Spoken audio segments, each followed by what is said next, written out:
Hello my darlings and welcome.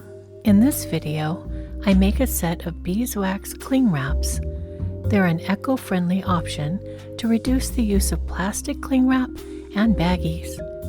Let's do some magical crafting.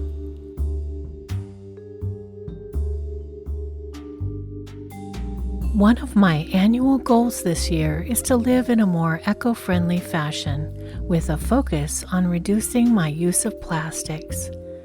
This is taking me a long time to put into action as I'm trying to use up the things that are made of plastic that I already own before implementing my new strategies.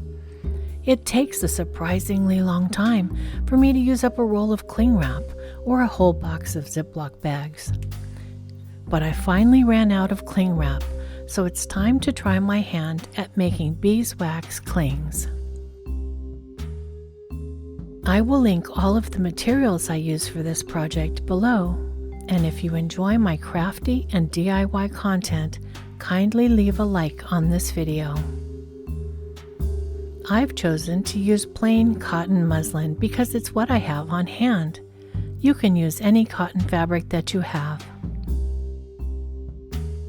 My main goal for this project is to make 3 giant clings so that I can cover the large bowls I use to let my bread dough rise. That was always a struggle with cling wrap because it was never quite wide enough to do it in one go. I was always making an awkward patchwork covering. So I'm measuring and cutting, or rather ripping, 3 15-inch square pieces for that purpose. I also want to make a good assortment of other sizes. I'd like coverings for my large soup bowls and my smaller bowls as well, and wraps for sandwiches, cheese, and fruit. After cutting out my shapes, it's time to make my beeswax mixture. You can use just plain beeswax for this, or you can get a bit more fancy and add jojoba oil for softness and pine resin for stickiness. My mixture is going to be around 1 cup of beeswax pellets, 2 tablespoons of jojoba oil, and just a tiny bit of pine resin for extra stickiness. I put all of my ingredients into a double boiler. This is a slow but safe way to melt the wax without burning it or causing smoke. Beeswax has a relatively low melting point, about 144 to 147 Fahrenheit. If beeswax is heated above 185 Fahrenheit, discoloration can occur. Always keep an eye on your melting beeswax and never walk away from it when it's melting.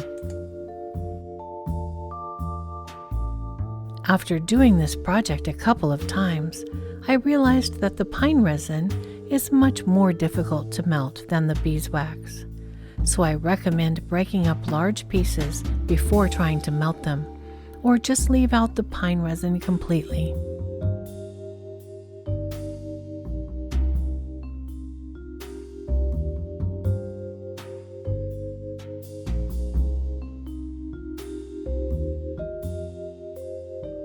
Because I'm doing this project at my art studio instead of at home, I'm putting each piece of fabric onto a piece of wax paper and spreading the melted ingredients on top of it with a chip brush. If I was at home, I would probably put each piece onto a silicone baking mat on a cookie sheet.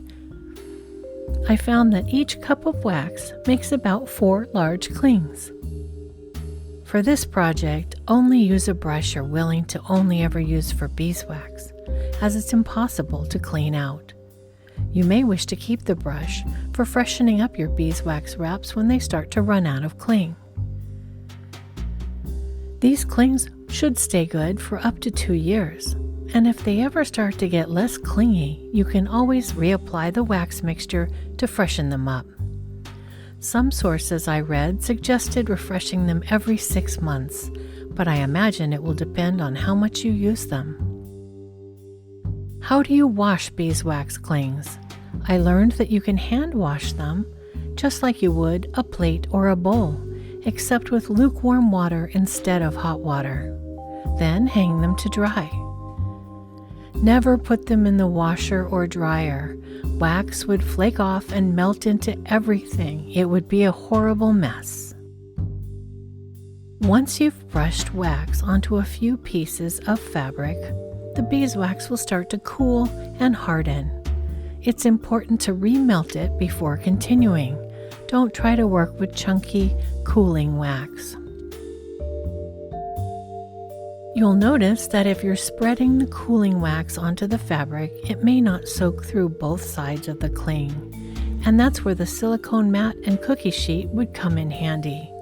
You could pop them in the oven and make sure you got full melt through.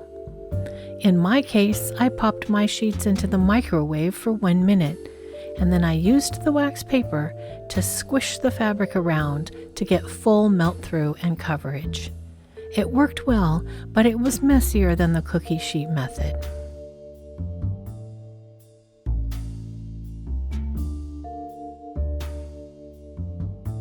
The biggest issue for me was where would I store them? If they're not convenient, I won't use them. But shoving them in a drawer just doesn't seem very sanitary. So I made the decision to dedicate a special container for my clings. Something simple that can sit on the kitchen counter, large enough to hold a good number of various size clings, and something easy to clean. Because beeswax has such a low melting point, that's how these clings work. They use the heat of your hands to melt and stick to the edges of bowls or stick to itself. This is my first time trying this magical craft. I'm excited to see if I like my new clings.